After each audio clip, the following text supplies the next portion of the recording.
तुम्ही कधीही गुरुवारी किंवा एकादशीला देव धुतले आहेत का? अनेक भक्त ही चूक नकळतपणे करतात. असे काही घरातील पारंपरिक मान्यतेनुसार मानले जाते आणि म्हणूनच आजचा हा व्हिडिओ शेवटपर्यंत नक्की पहा.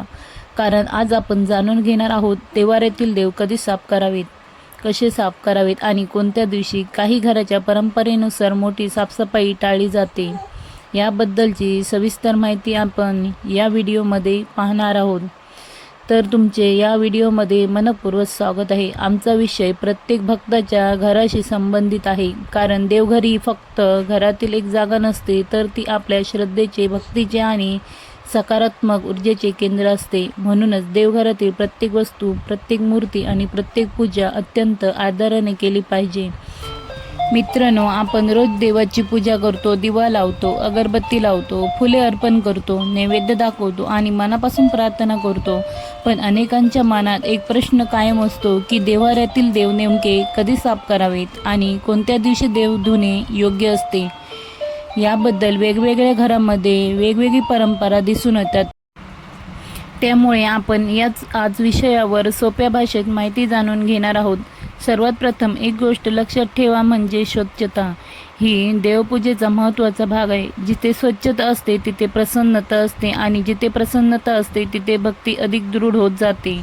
म्हणून देवघर नेहमी स्वच्छ ठेवावे ही प्रत्येकाची जबाबदारी आहे. मात्र स्वच्छता म्हणजे रोज मूर्ती धुणे ह्याचा अर्थ असा होत नाही. रोजची स्वच्छता आणि मोठी साफसफाई या दोन वेगळ्या गोष्टी आहेत. अनेक जण रोज देवांना पाण्याने धुतात, पण प्रत्येक मूर्तीसाठी ते योग्य असेलच असे नाही. विशेषतः धातूच्या, रंगीत किंवा विशेष प्रकारच्या मूर्ती असतील तर त्याची काळजीपूर्वक स्वच्छता करावी लागते. मित्रांनो, देवाची सेवा करताना घाई अजिबात करू नका. कारण ही फक्त साफसफाई नसून ही एक सेवा आहे. ज्या भावनेत आपण देवासमोर हात जोडतो त्याच भावनेने देवाची स्वच्छताही करायला हवी. जेव्हा तुम्ही देवाला स्वच्छ करता तेव्हा मनात कोणताही राग, घाई किंवा अस्वस्थता नसावी.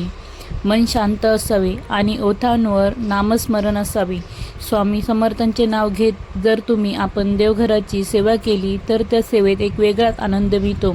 अनेक भक्त सांगतात की देवघर स्वच्छ केल्यानंतर घरातील वातावरण अधिक प्रसन्न वाटते, मन शांत होते आणि पूजा करताना अधिक समाधान मिळते. ही भावना प्रत्येक भक्ताला अनुभवता येऊ शकते. आता जाणून घेऊया देव कधी साफ करावेत. तर शक्यतो सकाळच्या वेळी पूजा झाल्यानंतर किंवा घरात शांत वातावरण असताना देवांची स्वच्छता करावी. स्वच्छ आणि मऊ कापड वापरावे, धूळ अलगद पुसावे आणि मूर्तींना आदराने हाताळावे. कोणतीही मूर्ती जोरात घासू नये किंवा घाईघाईने स्वच्छ करू नये.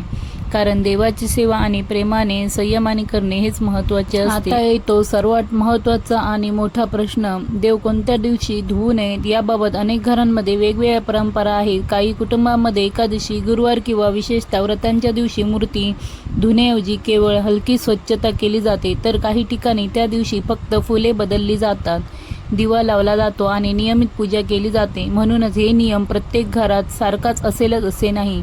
आपल्या घरातील परंपरा, गुरूंचे मार्गदर्शन आणि वडीलधाऱ्या मंडळींचा सल्ला यानुसार वागणे अधिक योग्य मानले जाते. कारण प्रत्येक घराची धार्मिक परंपरा वेगळी असते आणि तिचा आदर करणे ही तितकेच महत्त्वाचे असते. मित्रांनो, आता अनेक जण विचारतात की देवाला रोज पाण्याने धुणे आवश्यक आहे का?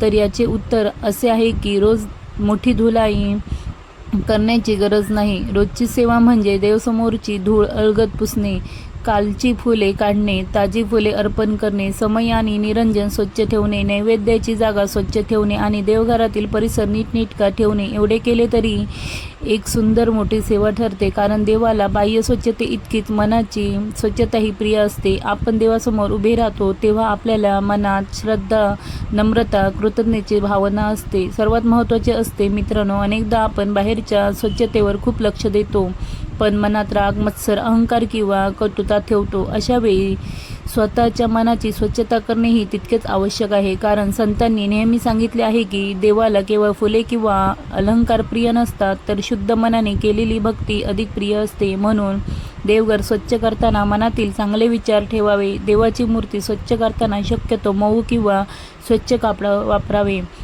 जर धातूची मूर्ती असेल तर हलक्या हाताने स्वच्छ करावी. अनावश्यक जोर लावू नये. साबण, कडक रसायने किंवा मूर्तीला नुकसान होईल अशा वस्तूंचा वापर टाळावा. कारण प्रत्येक मूर्तीची सजावट वेगळी असते आणि त्यानुसार काळजी घेणे आवश्यक असते. मित्रांनो, काही वेळा आपण पाहतो की घरातील देवघरात खूप वस्तू जमा होत असतात. जुनी फुले, वाळलेली पाने, रिकाम्या अगरबत्तीच्या पुड्या किंवा अनावश्यक वस्तू देवघरात ठेवलेले असतात. हे योग्य नाही. देवघर शक्य तितके स्वच्छ, साधे आणि प्रसन्न ठेवावे. जेव्हा देवघरात नीटनेटकेपणा असतो तेव्हा पूजा करतानाही मन अधिक एकाग्र होते.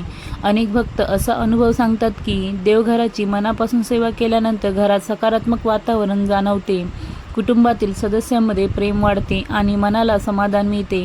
ही प्रत्येकाची वैयक्तिक श्रद्धा आहे आणि अनुभव असू शकतो, पण स्वच्छता ही शिस्त आणि त्याचा फायदा प्रत्येकाला होतो. मित्रांनो, एक महत्त्वाची गोष्ट पुन्हा लक्षात ठेवा. काही घरामध्ये एकादशी, गुरुवार किंवा विशेष व्रतांच्या दिवशी मूर्ती धुण्याऐवजी फक्त नियमित पूजा करण्याची परंपरा असते, तर काही घरामध्ये त्या दिवशी विशिष्ट पद्धतीने सेवा केली जाते. म्हणून कोणतीही गोष्ट करताना आपल्या घरातील वडीलधारी मंडळी, गुरु किंवा आपल्या परंपरेचे मार्गदर्शन घेणे हेच सर्वात महत्त्वाचे योग्य आहे.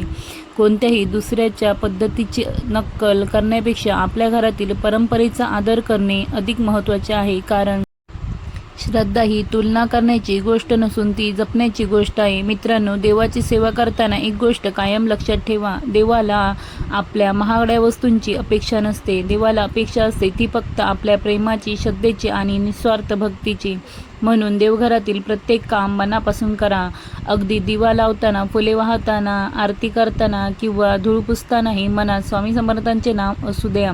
कारण नामस्मरणाने केलेली प्रत्येक सेवा अधिक पवित्र वाटते. मित्रांनो, देवघर स्वच्छ असले की मनालाही एक वेगळीच प्रसन्नता मिळते. पूजा करताना एकाग्रता वाढते आणि दिवसाची सुरुवात सकारात्मक विचारांनी होते.